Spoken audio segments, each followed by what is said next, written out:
Madame, Monsieur, bonsoir et bienvenue sur TFM. Paix et joie sur vous. La nativité célébrée par la communauté catholique, le pape François a affiché son soutien aux victimes de la guerre. La magie de Noël opère dans les rues de Dakar. La capitale s'illumine en cette fin d'année au grand bonheur des petits et grands. Et puis en politique, les candidats à la présidentielle ont jusqu'à ce mardi à 0h pour déposer leur dossier. Certains l'ont déjà fait, mais on est très loin du chiffre de 268 candidats à la candidature. Décryptage dans cette édition. Voilà pour les titres et tout de suite le développement.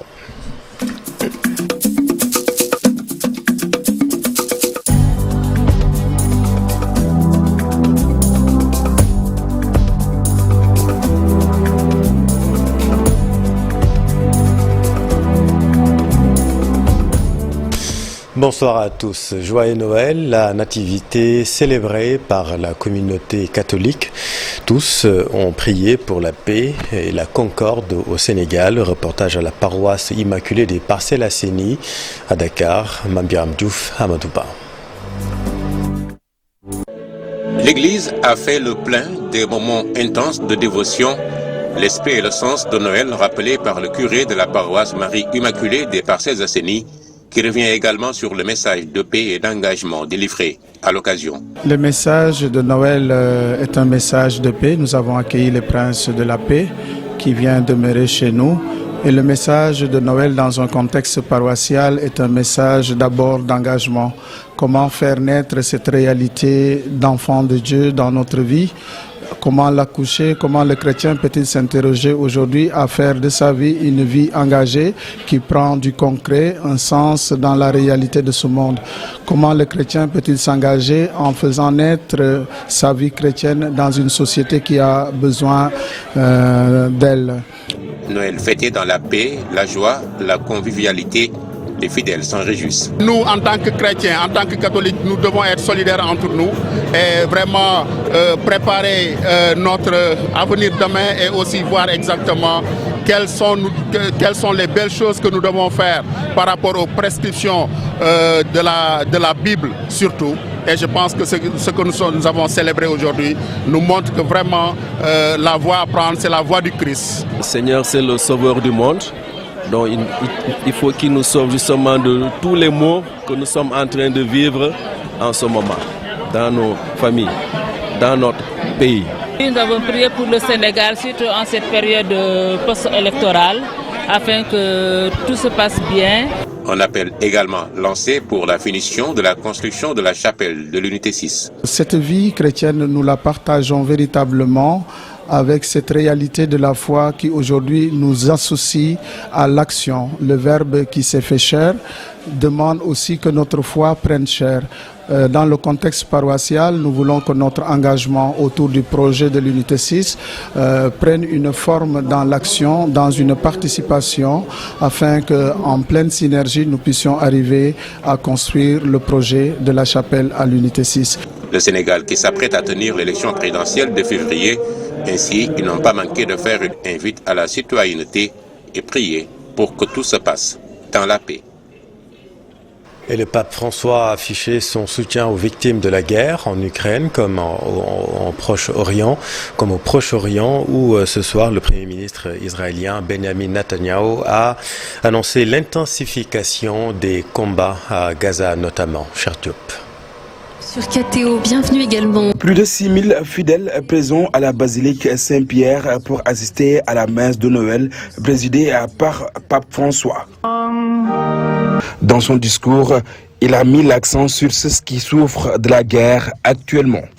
Et notre cœur ce soir est à Bethléem, où le prince de la paix est encore rejeté par la logique perdante de la guerre, avec le fracas des armes qui encore aujourd'hui l'empêche de trouver une place dans le monde.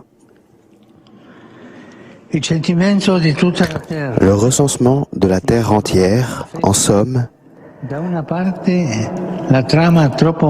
manifeste d'une part la trame trop humaine qui traverse l'histoire, celle d'un monde qui cherche le pouvoir et la puissance, la célébrité et la gloire. où tout se mesure à l'aune des réalisations et des résultats avec des chiffres et des nombres. C'est l'obsession de la performance. Mais en même temps, dans ce recensement, le chemin de Jésus qui vient nous chercher par l'incarnation se singularise. Il n'est pas le Dieu de la performance, mais le Dieu de l'incarnation. En présence de responsables religieux et du corps diplomatique, le chef de l'Église catholique est aussi revenu sur l'importance de la fête de la Nativité. C'est le temps de l'adoration. Adorer. L'adoration est le moyen d'accueillir l'incarnation. Car c'est dans le silence que Jésus, le Verbe du Père, se fait chair dans nos vies. Il exhorte aussi aux fidèles de se retourner vers Dieu. Et fais-le sans masque, sans cuirasse, sans armure. Et jette en lui tes angoisses, et il prendra soin de toi. Lui qui s'est fait chair n'attend pas tes performances, mais ton cœur ouvert et confiant. En plus de son soutien aux victimes de la guerre, Pape François a formulé des prières pour que la paix, la solidarité et l'entraide règnent dans le monde entier. Le pape François ne favorise pas du tout le mariage homosexuel. C'est une précision de l'abbé Louis Gomis, le curé de la paroisse Notre-Dame de Lourdes à Saint-Louis. Le mariage homme et femme est le mariage sacramental que l'Église a toujours enseigné. Le voici avec notre équipe à Saint-Louis du Sénégal. Le mariage sacramentel que l'Église a toujours enseigné. Le pape a dit qu'il y a des catégories de personnes qui sont dans une situation irrégulière, c'est-à-dire dans une situation de péché. Comme le prêtre qui célèbre, donne donc la bénédiction de Dieu pour tous ses enfants, donc ceux qui sont pécheurs et ceux qui ne le sont pas, il faut donc qu'il puisse permettre à ces gens-là de recevoir cette bénédiction qui leur permettra de pouvoir changer de vie, de pouvoir sortir du péché et de rentrer donc dans la grâce. Le pape donc ne favorise pas le mariage homosexuel, mais ceux qui sont dans cet état de péché, qui sont donc créés par Dieu, méritent cette démarche de conversion et que le prêtre qui donne donc les bienfaits du Dieu à tous ses fidèles sans distinction doit aussi donc leur accorder cette bénédiction-là. Et la magie de Noël opère dans les rues dakaroises, loin de l'ambiance lugubre et pesante de ces derniers jours. La capitale s'illumine en cette fin d'année, au grand bonheur des petits et grands. C'est un reportage de Abdoulaye Diop.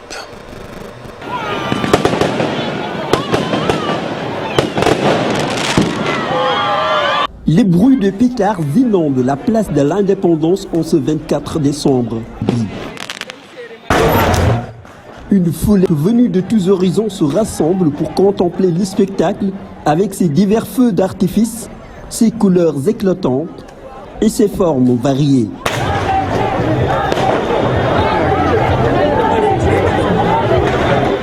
Dakar est devenue une ville illuminée, captivante sous les lumières festives. Cette mère capture en photo ses deux filles.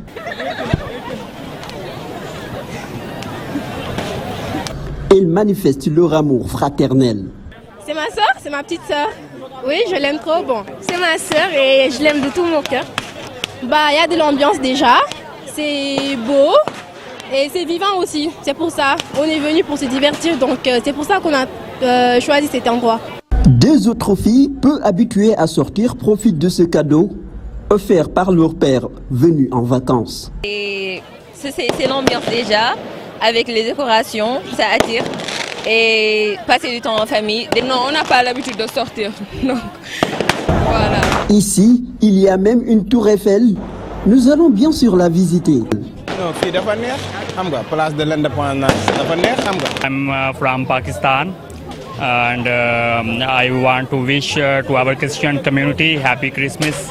Des nationalités aussi variées comme cette famille congolaise déguisée en Père Noël. Bon, Noël, c'est Ma mère qui est très souvent inspirée pour nous habiller de la même façon. On n'a pas sommeil, vu que c'est Noël. Aujourd'hui, Dakar ne dort pas et ses enfants non plus. Pourquoi? fii nii li nga gis fii nit ñeeg lumière yi lan moo la ci gën a neex. Pétale. Pétale. Pétale moo la gën a neex. La place de l'Indépendance attire de plus en plus de monde, mais elle attend encore lors de la nuit du... Merci beaucoup Abdoulaye et joyeux Noël à toutes et à tous. Dans l'actualité politique, les 268 candidats à la présidentielle ont jusqu'à ce mardi pour déposer leur dossier au Conseil constitutionnel. Certains l'ont déjà fait, mais vous allez le voir, on est loin de ce chiffre de 268 candidats déclarés. Alors pourquoi? Élément de réponse, Alassane Ba. Où sont passés les 268 candidats déclarés qui avaient retiré leur fiche de parrainage? C'est une question qui mérite d'être posée à la date du 25 décembre 2023. Seuls 79 candidats ont déposé leur caution au niveau de la Caisse des dépôts et consignations. C'est peu, c'est trop. Pour un pays de 18 millions d'habitants, la réflexion est posée et chacun aura son appréciation sur la question. Le filtre du parrainage va sûrement faire ses effets. Des recalés, il y en aura certainement. Dans un communiqué, la CDC informe aux candidats à la candidature que ces guichets resteront ouverts ce mardi jusqu'à 0 heure pour la délivrance des attestations. 3 mois de collecte de parrainage vont s'achever, 3 mois qui ont permis aux candidats sérieux d'établir leur dossier. Tout va se jouer désormais au niveau du Conseil constitutionnel. Cette juridiction constitutionnelle va procéder au tirage au sort le 28 décembre et la commission chargée d'étudier les parrainages composés de 21 membres va démarrer ses travaux. Les 7 sages forment l'organe délibérant et ils ont jusqu'au 12 janvier pour publier la liste provisoire. Les candidats qui devront remplacer des doublons auront 48 heures pour le faire. Au plus tard, le 20 janvier 2024, le Conseil constitutionnel va publier la liste des candidatures recevables le dimanche 4 février, démarrage de la campagne électorale jusqu'au vendredi 23 février à 0 heure. Ce mardi sera donc un jour de vérité.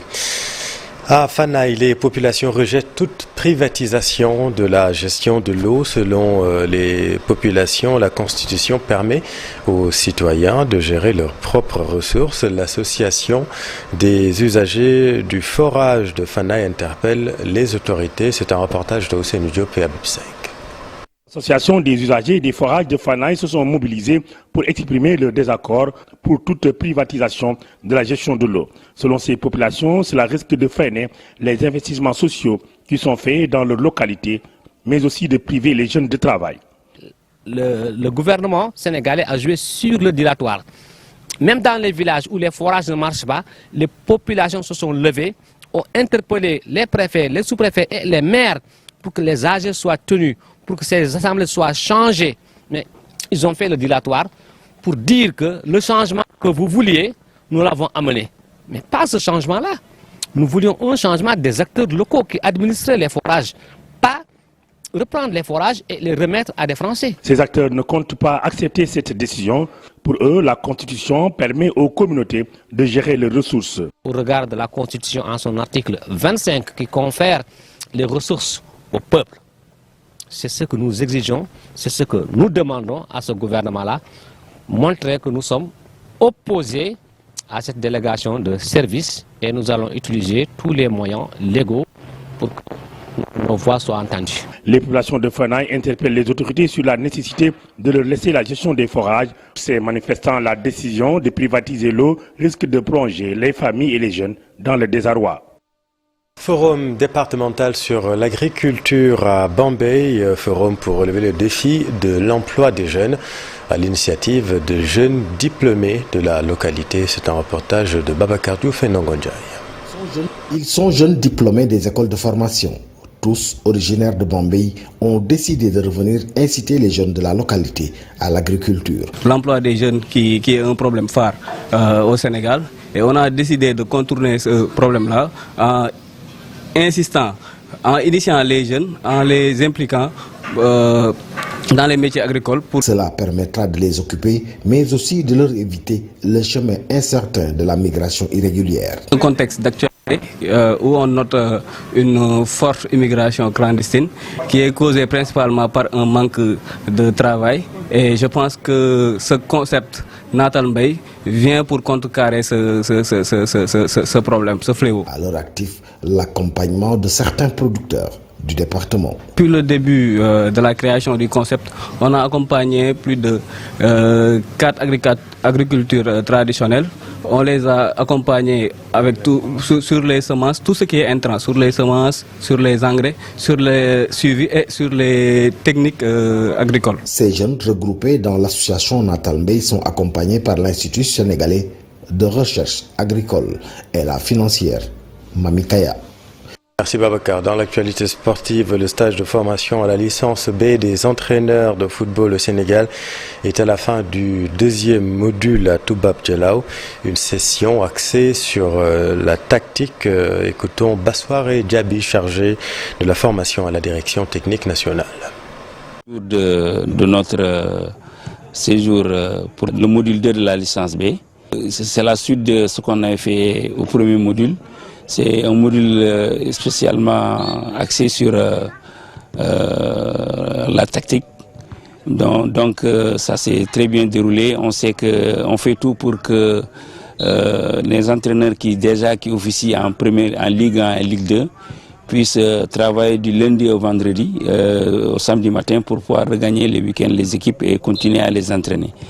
Et ça s'est bien déroulé. Maintenant, il reste encore 3 autres matchs pour vraiment compléter leur formation. On sait qu'on en a besoin, on n'en a pas suffisamment. On a beaucoup de licences C et D, mais on n'a pas suffisamment de licences B, donc ça vient à son heure.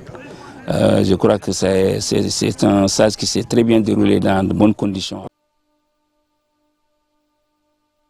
De Tony Ndoye, ancien président de la Fédération sénégalaise de sport travailliste, les pratiquants ont organisé des séances de prière, occasion saisie pour pousser également la jeunesse à la pratique de ce sport. Écoutons Moussa Bari, propos recueillis par Cheikh Sadibou Diarra.